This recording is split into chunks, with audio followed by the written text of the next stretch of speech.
So if Windows was designed today, would the registry exist?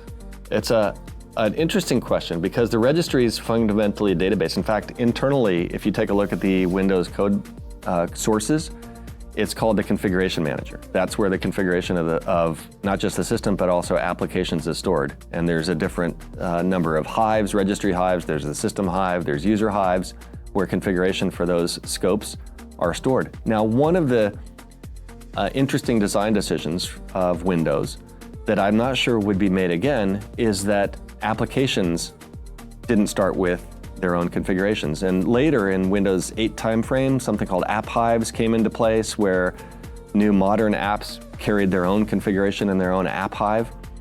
You can think of a hive though as being schematized data, so it's got different types, but with arbitrary types of organizations of keys and values.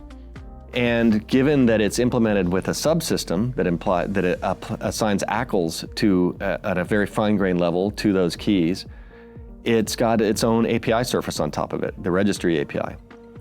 Now, if you take a look at a different operating system like Linux, it has no such thing as the registry. There's no global configuration store, there's no common schema. Every app has its own configuration that it carries with it, and the system has its own configuration that it has, and these are represented as flat files with text.